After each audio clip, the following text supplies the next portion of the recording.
Today on Exploring Scotland's History, we are just outside Campbeltown in a wee area called Machrihanish, and there's quite a few interesting stories associated with this place.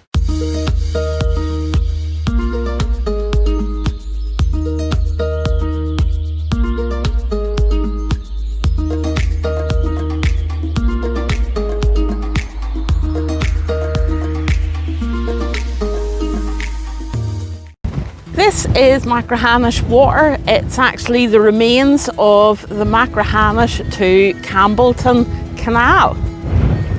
It was surveyed by James Watt in 1773. The 3-mile canal opened in 1791.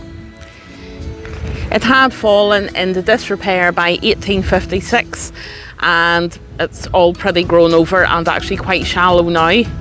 It was replaced by the Machrihanish Railway, which is something that we're going to discuss later on as well. This is Machrihanish Airfield. Its history starts in around 1916, fairly recent by Exploring Scotland's history standards, but still worth documenting. In 1916, the area was used for the World War I blimps. The runways were still made of grass, but it was quite vital in the First World War, used by the RNAS.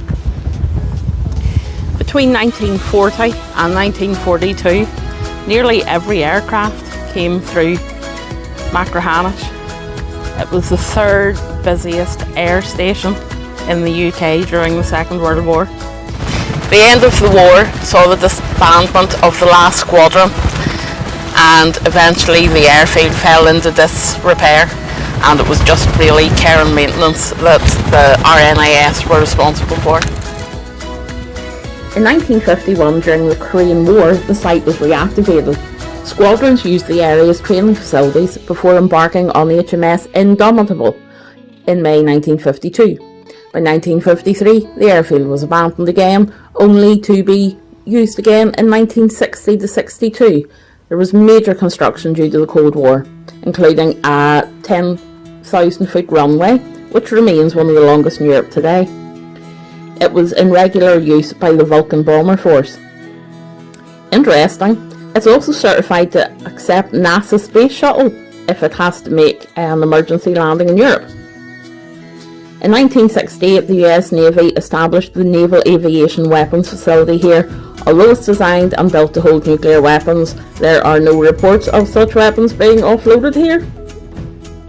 The last money spent on the site was between 1989 and 1994, £100 million, upgrading RAF facilities, and a purpose-built compound was built for the US Navy SEALs, including a bowling alley.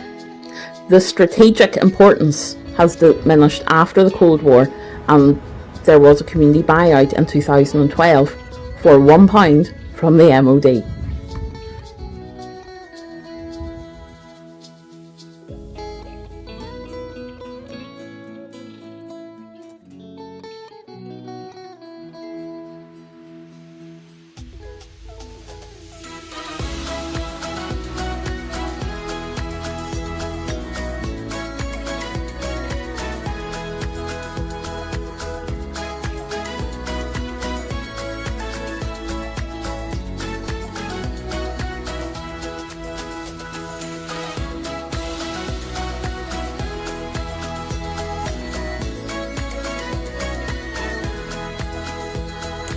This is Machrihanish Dunes Golf Club. It was founded in 1876, despite 10 holes already existing. It's ranked 57 in the world's greatest golf courses. I don't think we'll fit in, so this is as far as I'm going.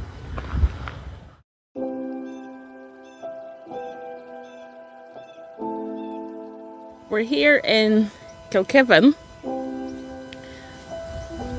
Got a very attractive friend here. Yeah, oh yes, you're beautiful, yes. To tell you a story about the chapel up the hill. We would plan to go, but the cows look a wee bit shady, and to be honest, this boy looks pretty shady too. But see those cows in the background? They've all got collars on them, don't know why. But we'll tell you about Kilkivan. In the background behind that really dodgy looking cow is Kilkivan. It was a chapel built around 600 AD. The most influential missionary here at that time was St Kevin from Glendalough in County Wicklow. It may have been founded by him, or it may have been named in his honour. The ruins that we can see in the distance there are 13th century.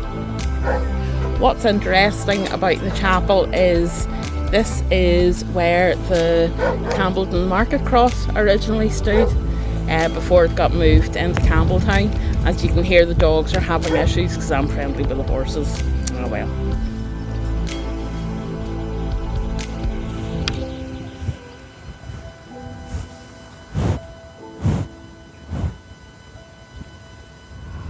I'm aware of the right to roam and that it can't affect someone's business, but they also have issues with letting their big cows crap all around an ancient monument.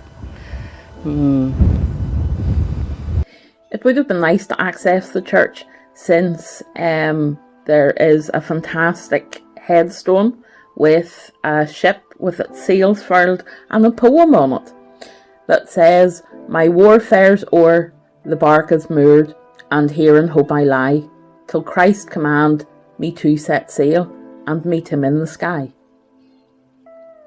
Another time maybe.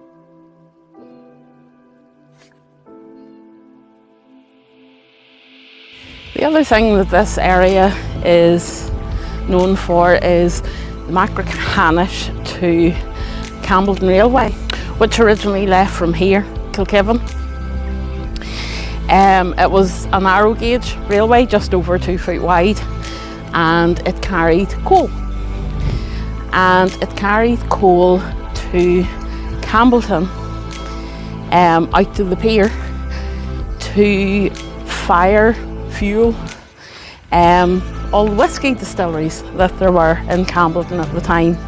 Still a couple left, not as many as there used to be. But this would have been a real hub of activity with a lot of people. Like I say, it was a narrow gauge. It was 2 feet 3 inches in width, and it was the only one of its kind, apart from in Wales. Wales had 3 for their coal industry. It operated between 1856 and 1932. And not only did it carry coal, when it was extended from Machrihanish right into Campbeltown, it also carried the tourist trade. The first 3 weeks it was open, it carried 10,000 passengers. We're roaming about the south of Kintyre and hardly seeing a soul.